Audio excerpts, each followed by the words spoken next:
Ça veut dire aussi que le contrat que passe Hobbes finalement, ça sera une manière pour lui d'envisager de remédier aux manquements qui sont posés par la nature même. Et la perfectibilité ne sera possible si on met tous ces individus d'accord devant l'Assemblée, entre guillemets, pour pouvoir passer le contrat, faire advenir un souverain qui permettra aux hommes de vivre en conformité avec la loi et surtout en conformité avec la parole donnée par le biais du transfert de leurs droits à la communauté. Quand je dis transfert de leurs droits, pour Hobbes, ça veut dire que entre les individus, puisqu'ils sont rivaux, vous l'avez compris, les rapports se sont dégradés, eh bien ils ont tendance plutôt à s'agresser, à se voler, à s'aliéner les uns aux autres, et il faut réduire cet état de guerre, on va dire, de tous contre tous, en faisant un pacte qui nous permet d'accéder à la société civile, et deuxièmement, un pacte qui va permettre aux individus de vivre de manière un peu plus pacifiée. Le souverain, c'est celui qui fait respecter la loi, qui permet la paix sociale, et ensuite, pourquoi pas envisager un possible bonheur à vivre ensemble. Donc vous l'avez compris, ma démarche là, elle est peut-être celle qui tend à dire qu'au départ, ce désir qui émanque est un désir qui sera moteur au sens personnel, puisque si l'autre entre dans ma vie, il me voit, il me regarde, il me désire, forcément, mon rythme de vie s'accélère. En même temps, bien entendu, de mon incomplétude, qui est complétée par sa présence, eh bien, je me sentirai peut-être plus à même d'être heureuse dans ma vie personnelle. Mais il n'empêche que le couple que nous avons formé aura besoin d'autres pour pouvoir vivre dans une cité et pour pouvoir échanger. Comme disait Aristote, il faut le clan, la famille, bien sûr, le clan, le village, et donc, bien entendu, la cité, la police.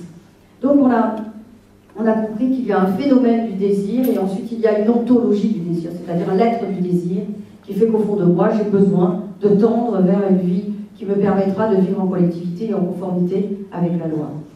Tout ça pour dire que Hobbes va nous faire réfléchir sur une question. La question de ce désir intérieur qui fait que les tendances vont amener à se nuire mutuellement. Tellement se nuire qu'on en arrivera à cette société ou à cette cité dont les rapports ne seront pas pacifiés puisque l'état de nature lui-même a besoin et appelle une souveraineté et a besoin du contrat pour qu'elle puisse devenir civile d'abord, l'état de nature, société civile, puis souveraineté qui vient coiffer l'ensemble.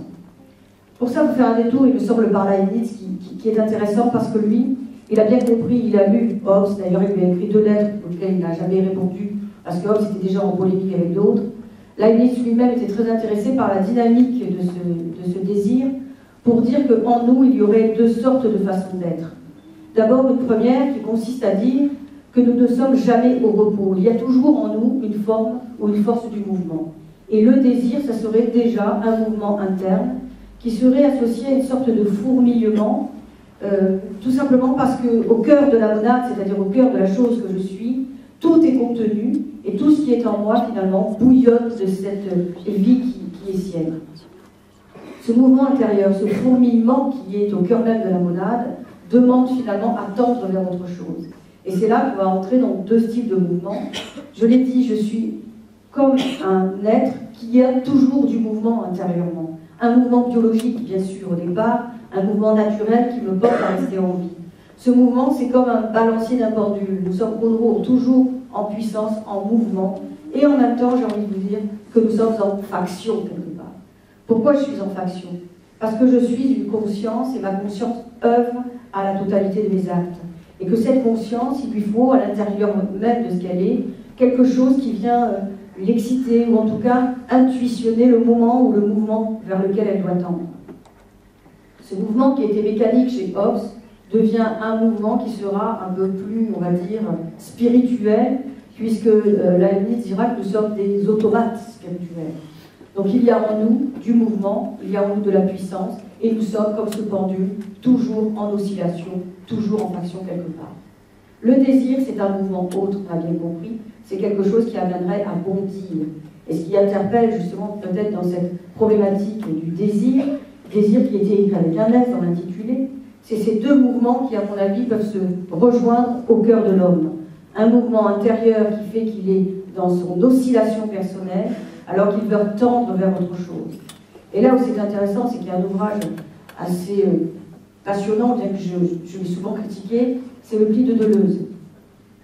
Deleuze aborde la question de la monade en disant, alors la monade, vous savez, c'est l'unité première qui contient en elle tout ce qui va nous arriver, tout ce que nous allons advenir. Ça veut dire que pour Leibniz, pour reprendre une formule latine, mais je vous la traduirai, ne vous inquiétez pas, praedicatum innes subjecto, ça veut dire que tous les prédicats sont dans le sujet, tout est contenu dans la monade, c'est-à-dire que dès que je suis né, à l'intérieur de ma monade, il y a tout. Deleuze dit qu'il faut déplier. C'est comme si je devais déplier tous les recoins de cette monade dont je suis, et en dépliant les recoins de ma monade, eh bien, j'actualise ce que je suis. Or, en dépliant, on se rend compte qu'on oublie l'aspect arrondi de la spirale en réalité. Et pour Leibniz, nous sommes dans un mouvement rond. La monade est repliée sur elle-même, c'est-à-dire repliée comme une spirale. Et donc, elle déploie devant elle un ensemble de choses qu'elle actualise au fur et à mesure qu'elle vit.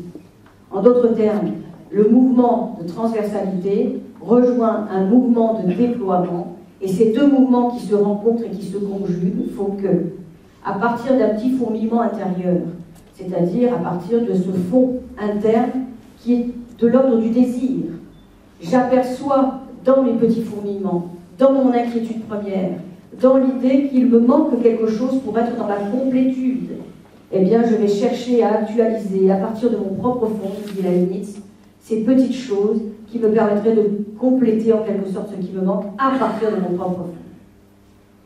En d'autres termes, vous êtes en train de vous rendre compte qu'il y a deux choses qui sont dites. La première, il y avait un désir dans lequel je disais que j'étais une forme reconnue. Je disais que j'avais besoin du regard d'autrui et donc j'avais besoin d'une présence. Leibniz, lui, nous dit que tout est déjà dans la monade, c'est-à-dire que je suis sans porte ni fenêtre. Je n'ai qu'à lire en moi pour tout déployer et tout découvrir. La relation à autrui n'est qu'une concordance, finalement. Et elle est liée à une probabilité, à une harmonie préétablie, qui aurait été préétablie par Dieu. On va chercher loin.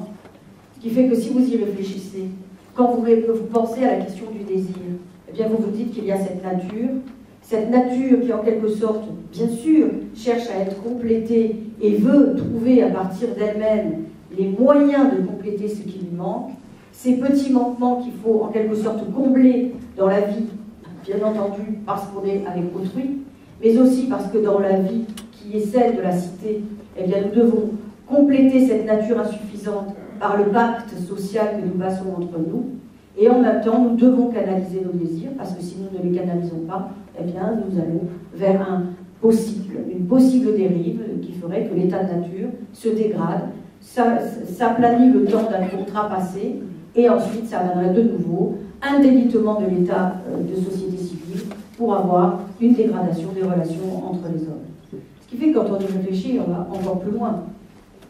La problématique du désir, qui est inhérente à la mobilité interne qui est en nous.